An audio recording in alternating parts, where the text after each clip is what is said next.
We are talking about Substack here today. Substack is one of my absolute new favorite platforms. It's also just a really great tool in terms of helping to grow your business. Unlike traditional social media like Instagram, TikTok, spaces like that, it just has a different vibe. It's not as like clickbaity, it's not as spammy, there's not bots, it's not like riddled with AI and people who you're like, I don't actually know if you're real or not. So what is Substack? Substack is an all-in-one platform. There's all different types of content on there, long form content, so think blogging, short form content, shorter posts, or even tweets like Twitter, or just like regular Facebook posts with or without pictures. That's sort of the vibe. There's audio, so you can actually record a podcast in audio, which is really cool because then it also transcribes it. If you're like me, I'm a verbal processor. I like to speak and share. So when I am riffing, I can take the transcript then and turn that into another type of content and turn it into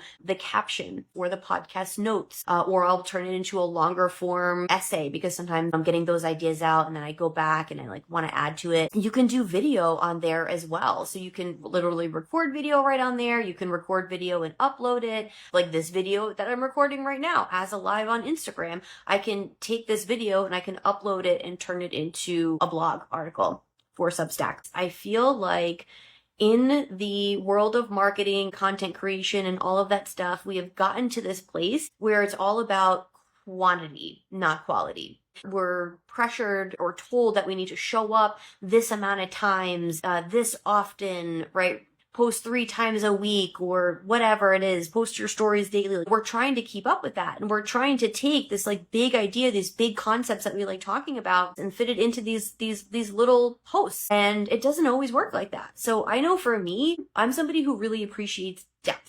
I want to go deeper than just like a 30-second reel. I want to actually explain things and go on my tangents and my rabbit holes. So I get to do that when I'm creating content on Substack. It's not just, all right, let me get this post up because I have to get a post out today. But instead, I let myself take time with creating that piece of content that honestly to me it feels like a piece of art that I'm putting out into the world. When you have that longer form piece, then you actually can break it up into smaller pieces of content. So instead of constantly trying to create these small pieces of content to keep feeding the algorithm and feeding the machine, this is something I actually did back in the day, back when I used to blog, back when I first started my business. I mean, we're talking 2018, 2019, 2020.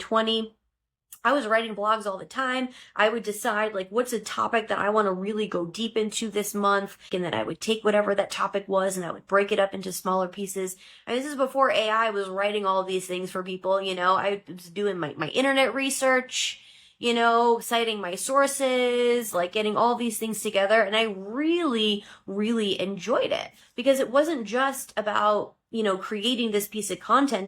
It was creating, like for the sake of creating, not just to get something out there. So, and then that would become my email that I would send for that week. It would become the post that I would post about on Facebook or whatever. So coming to Substack and finding Substack has really allowed me to get back into that process that I really like and works really well for me as somebody who prefers quality over quantity. And what's so cool about it is that it doubles as an email platform. So whatever you're posting goes directly to your email subscribers. I repeat, it goes directly to your email subscribers. This is freaking gold. Because one of the things that I hear all the time from people is it's so hard to show up in all the places. How do I show up posting I'm supposed to be on Instagram. I need to be on LinkedIn. I need to be on TikTok, on Facebook. I need to be emailing my list. And sometimes emailing the list goes to the bottom of that list, right? Because you're focusing on visibility and getting in front of more people and all of those things. So it becomes like all of these different little pieces that you're trying to constantly put together and chasing, like getting the next thing done. I've even talked to people who, in terms of their content and their content creation, what it consists of is just using ChatGPT to create things, creating graphics, scheduling it out, posting it out, and just pray for the best. But none of it is actual real depth or real content or really helping to build a connection and a relationship with your audience or leading them to that next step in your customer journey. So Substack becomes a place where you can literally do all of this. or you have a space where you're nurturing your people. You have a space where new people are able to find you. I get new subscribers constantly. It's not because I'm posting all the time. Okay? It's because that's how the platform works. The platform is literally designed and created to get you subscribers. They want you to have subscribers. They make it so that that is the easiest next step for any reader to do. Because once they subscribe to your Substack, you have their email. If somebody follows you on social media, you don't own anything. In fact, Meta tomorrow could just turn it off and say, we don't like your account, you're blocked. You can't access that. You lose all your contacts, you lose all your content, you don't own any of that. Okay? So when you're creating and building on Substack, you're already building your asset of your email list. You're already posting, so now you're nurturing that email list. And there are also these other elements as well too, where you can actually monetize your Substack. It can become what I would call like a front door offer. It could become your lead magnet. Okay? It can become all of these things, again, all within one platform. Very simple. This is an important one. Is it free? Is Substack free? Yes. Substack is free. You don't have to pay for it to be a user. You don't have to pay for it to have a publication. You don't have to pay for it to monetize it. I mean, they do take money, obviously, percentages of whatever subscriptions that you get on their paid subscriptions, but you don't pay to be on there, which is really, really huge. There's literally no other platform that does this and operates like this. Like again, they get money when you get paid subscribers if you turn that feature on, but they don't get money if somebody starts following you, becomes a subscriber, you sell a coaching package or something like that. Somebody purchases that package. They don't make any money off of that. You keep all of that money. So there's no other platform like this. And the other thing is there's no ads. There's no ads. There's no garbage on the platform. And the platform itself, they don't want that type of spammy content. They don't want it to be a place where you're just going on and you're constantly being sold to. That's not the intention of Substack. It really is a place for you to go and for you to share your brilliance and your art and your work and all of that stuff. This is also a platform that rewards you for just being a human being, leaving meaningful comments on things, recommending other readers, all of that stuff. I will also say that the whole vibe is different. You come on social media, you come on Facebook, you post things, and you kind of brace yourself for the haters. You know what I mean? Like at any given point, somebody could post and be like, this is stupid. Somebody could come on and just like start challenging what it is that you're saying and doing. And that is life, right? We're trying to avoid all types of conflict, but we want to show up places where people are respectful, where people are thoughtful, where people are empathetic, not where people are just being trolls and dickheads. Because that's honestly what we see a lot on social media. If they're even real people. Because there's also all of these bots. Which is really annoying. Honestly, I feel like I get more DMs from bots on my Instagram than I get from real human beings. Like either bots or people just trying to pitch me. Like it's really annoying. That has yet to happen on Substack. I get DMs from people who are saying how much they appreciate something that they read. Or show that they're happy to connect. Or maybe want to collaborate. Substack feels like a really friendly neighborhood. You know, like you're out in your front yard, watering your grass, when your neighbors are walking by and you're waving at them, like, oh my God, I love those shoes. Oh, thank you. Oh, you know, your garden's looking awesome. Great hydrangeas this year. You know what I mean? Like, that's what Substack feels like. It's like, oh, wow, look at that. I really appreciate the work that you're doing in this world. Awesome. Love how you said this. Oh, thank you. Blah, blah, blah, blah, blah. That's a great point. Have you looked at it this? Whereas Facebook is shallow. Facebook is not like that. Facebook doesn't have that same depth. Maybe in certain Facebook groups or something, or certain people who really cultivate that sense and that energy. But that's what the vibe of the entire Substack platform is like. And not only that, but they have features on there that make it so much easier to control and have autonomy over the type of content that's in your feed. I don't want my feed to be like my Instagram feed, where my Instagram feed, I feel like is just like trying to like target all of my pain points, and it's like, oh, you need to be doing this, or you should be doing that, or you should be doing this. So I don't want Substack to be that vibe. So if I start to see a lot of things that I don't necessarily want on my feed, I can just click the little 3 dots next to it and I can mark it as something that's irrelevant to me or I'm seeing too often. And my favorite one, you can mark it as clickbait. You can literally mark it as spam.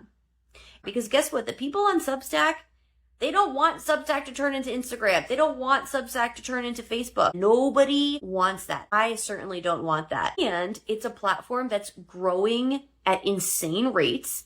Another thing that I wanted to mention this too, because I feel like this is really important. This is something that literally somebody just said to me this morning, which was, I don't know if I can handle another platform, Melissa. I don't know if I can handle and juggle another platform. And dude, same. And in fact, that's one of the reasons why I do love Substack, is because it does allow you to do a lot within the platform. So it actually replaces a lot of the other work you're doing. It streamlines a lot of the other work that you're doing. So instead of your routine being hopping on Facebook or hopping on Instagram or, all of these other things, instead there's that one place that you're going to create your content. You can absolutely break things up and repurpose it. And actually, the app itself makes it really easy to do so. So when you post to Substack, whether it's a blog type post or a video that you create or a podcast or whatever it is that you're creating, when you go and post it, it actually creates clips for you to share. So if you share a video or you go live or something like that, it'll actually create little reels, if you will, little clips of that video that you can download and upload to YouTube or YouTube Shorts or Instagram or Facebook or TikTok or whatever. So you can repurpose that content. It's a great place to find referral partners and collaborations. So like I mentioned, there are so many different tools and stuff within it, but it actually has a whole suite of functions and features that are specifically for collaborations and referrals. I won't get into detail here because unless you're on Substack, it's not going to make sense. But I will tell you that's where I get the majority of my followers are from other people on the platform. It's that cross-pollination, which honestly, just from a place of a feminine business perspective, it just feels so good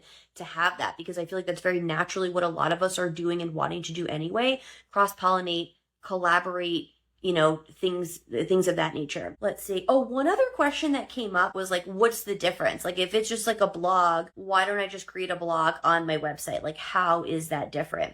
So a couple things. One, the blog obviously lives on your website, which is your domain, which means the only way for that blog to get seen by somebody else is if you tell other people that that blog exists. Or if you have your SEO optimized, your search engine optimization set up properly within that blog so that Google and other search engines can find it.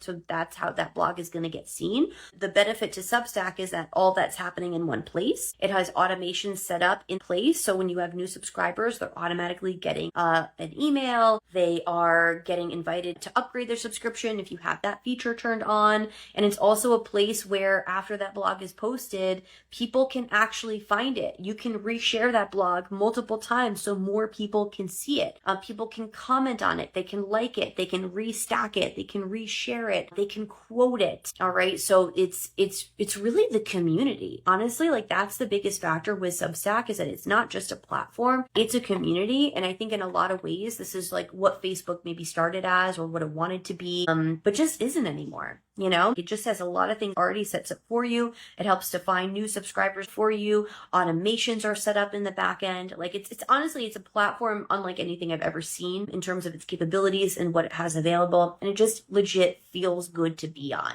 I'm super happy with my growth and how I've been able to monetize it, which is really super cool, and create my own community. That's the other thing. If you've been wanting to create some kind of low ticket membership, if that's been on your heart, this is a really great way to do it too. So while it has so many different features, there are also so many different ways that you can go about and utilize those features. And that's honestly why I created this program, this Substack growth program to begin with, because it's very easy to get overwhelmed with the possibilities and the potential and what type of content should I create and all of these things. So I created this program so that you can come in and actually work through all of these questions together. So you can figure out what's the type of content, what type of publication do I want, what type of content do I need to create to build that know, like, and trust with my audience, like what features should I be turning on, and what's the actual strategy that I'm going to be using to grow, right? So we really figure out what that plan looks like for you. The Substack growth program, it is 6 weeks. I'm running it this summer as a beta. I've never run this as a group program before, so it's going to be my first time doing it. So I am offering a little bit of a discount. I'm also adding in a one-on-one bonus session with me where we can work through any kinks. We can work through your content. We can literally set everything up together if that's what you want to do. And those are all the questions I can think of. I think I answered everything that came in. All right, so let me know if anything else, and I'll chat with you guys soon.